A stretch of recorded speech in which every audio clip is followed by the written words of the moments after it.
화성 연쇄살인 사건 조금 전에 얘기해봤지만 33년 전 연쇄살인 사건도 밝혀낸 현대과학수사입니다. 그런데 그 과학수사를 이용해도 지금 미궁에 빠져있는 현대판 사건이 있습니다. 김기혁 아나운서. 네, 추석 연휴를 앞둔 9월 10일이었습니다.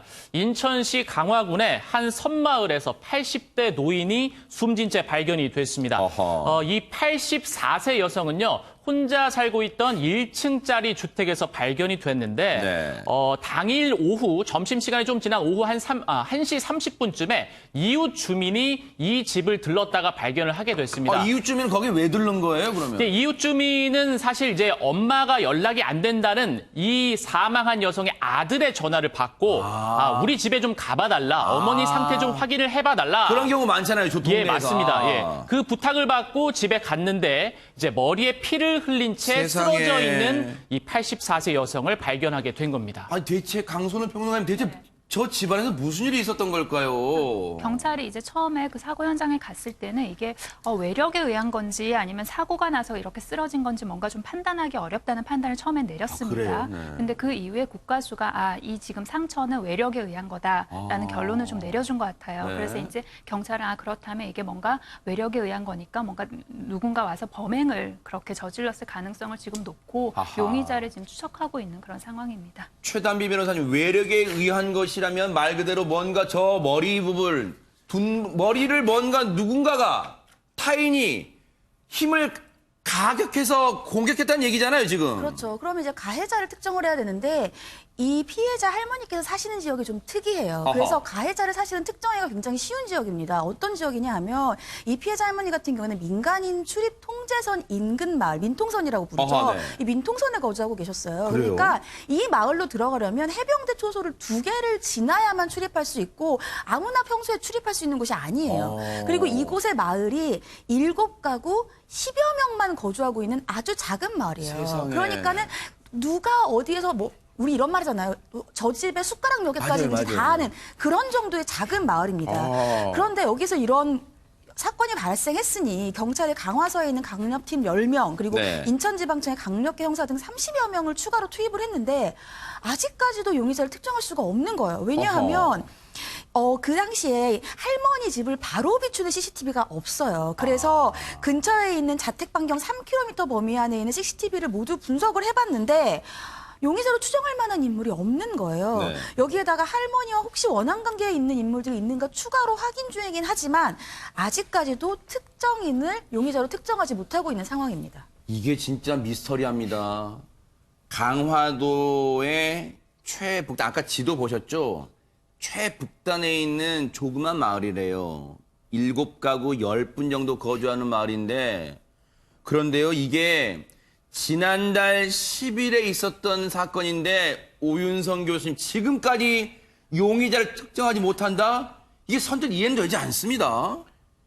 이게 이제 30명의 수사 인력이 10명의 용의선상에 있는 사람을 조사하는 그런 상황이 된 거죠. 네. 수사 인력이 3배가 되는 건데 네. 지금 아가사 크리스티 원작의 추리소설의 10개의 인디안 인형하고 굉장히 유사합니다. 그래요? 이거는 일종의 그 밀실살인 개념이죠. 왜냐하면 아까 들어가는데 해병대 초소를 2개를 거쳐서 들어가야 되기 때문에 외지에 있는 사람들이 들어가가지고 저런 범행을 하기가 상당히 어려운데 아하. 물론 이제 뭐 지금 1차 부검이니까 정밀 부검 결과도 뭐 나와야 되겠습니다만 네. 현재 그 이 노인이라고 해가지고 분노라든가 공격성이 없는 것은 아니에요. 우리가 이제 기억이 나시겠습니다만은 농약 사이다 사건 때 맞아요, 네. 그 당시에 그 범인이 바로 80대 그 여성이었지 않습니까? 네, 네. 그러니까 우리 80대 여성이면은 뭐 할머니가 그런 것을 하겠어라고 하지만 실제로는 그 사람도 공격성이 있어가지고 네. 농약을 탔단 말이죠. 마찬가지로 지금 현재 경찰에서는 의심이 가는 인물이 몇 명이 있다라고 하니까 10명 중에서 몇 명이 있는 거죠. 네. 그 사람들에 대해서 알리바이를 지금 확인을 하고 있다니까 제가 볼 때는 조금만 그 시간이 지나면 네. 뭐 범인이 근거되지 않겠나 이렇게 생각을 합니다. 그렇지만 네네. 경찰의 입장에서는 빨리 안 잡히니까 상당히 좀 대략 난감한 그럴 그런 것 입장이죠. 같아요.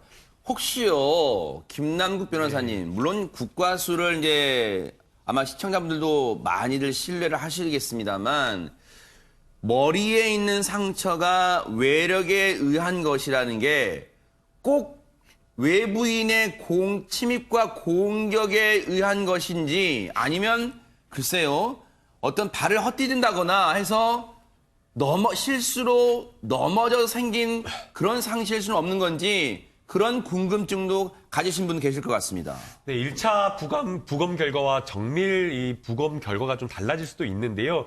그러나 이 1차 부검 결과라고 해서 그냥 허투루 하지는 않습니다. 아하. 왜 특히나 이제 이 경우 외력에 의한 어떤 둔기에 어떤 외상이 있었다라고 한다면 사고사에 있을 가능성을 당연히 고려를 하기 때문에 단순하게 사체만 가지고 이렇게 부검을 하는 것이 아니라 사고에 의한 가능성을 고려해서 그러면 사고가 날 만한 물건들이 뭐가 있었느냐라고 하면서 네. 현장 사진을 전부 다 함께 이 부검 결과에 첨부를 하게 됩니다. 그렇다라고 한다면 현장에 어떤 물건을 통해 가지고 이런 어떤 사고가 발생할 수 있는지 이러한 상처가 외상 흔적이 발생할 수 있는지 1차적인 어떤 부검 그러겠네요. 결과를 통해서 이런 것들을 판단을 하기 때문에 이런 경우에는 크게 이제 정밀 부검을 한다라고 하더라도 결과가 달라지지 않는다라고 보이고요. 오히려 정밀 부검을 하게 되면 어떤 물건에 의해서 이런 어떤 상처가 발생할 수 있는지를 통해 가지고 조금 더 구체적인 어떤 부검 결과가 나올 수 있기 때문에 만약에 정밀 부검 결과가 나온다라고 한다면 용의자를 좀 특정하는 데는 도움이 되지 않을까라는 생각을 해봅니다.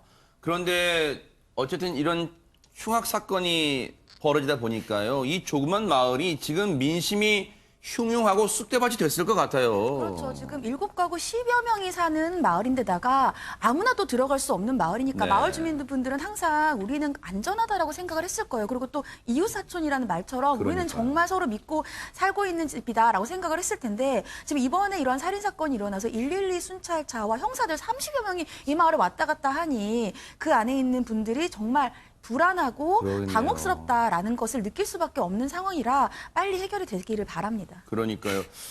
경찰분들의 역할이 제일 클 수밖에 없어요. 왜냐하면 이 용의자를 찾아내는데 더 시일이 걸릴수록 주민분들이 서로를 불신하는 게 더 생길 거 아니에요. 민심도 흉흉해지고요. 정말로 경찰분들이 반드시 이 끔찍한 사건을 저지른 사람을 반드시 밝혀내 주시길 바라겠습니다.